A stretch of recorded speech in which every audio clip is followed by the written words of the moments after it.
Tuko salama sana. Uko poa? Uko poa mama. Namna nyamaza hata mnipigiangi hata simu.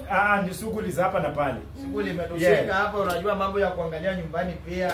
Imetushika sana. Kwanza hata leo niko na good news, nimesema acha leta niwaletee. Bam!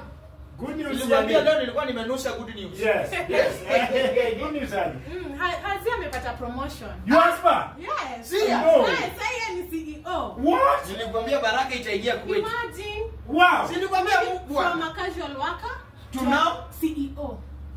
Nilikwambia waziri. And what have you done about it? As in, what do you mean? Waziri umefanya nini juu ya hiyo story? Yeye amepatiwa promotion. Ehe. Wewe umejipatia Unafanya nini promotion. wewe? Sasa si niendo amepewa promotion. Wewe pia lazima ujipandishe ngazi atakuacha. Unalala class wewe. My friend. Imagine mpaka sasa bado hujamsalia. Imagine. Toa hiyo not plan.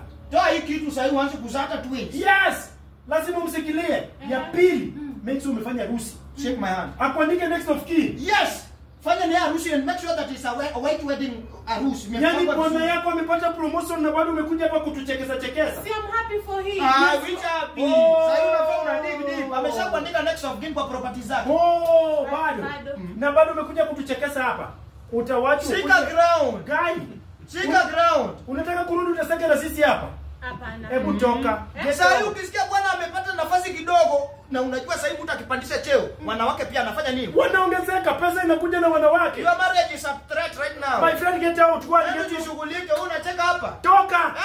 Enda tafuta marriage yake. Sawa. Na utoa hii kitu kwa mkono. Toa not plan. Nimzalie twins. Acha fraudulent. Enda. Shika ground. Ya mata ngoge bwana. Unataka kurudi kuteseka na sisi hapa? Na mtu anapata mene. Yeye mane CEO. Bwana wewe pia usikii vizuri. Na wewe pia uone. Nani wewe nani? Wacha.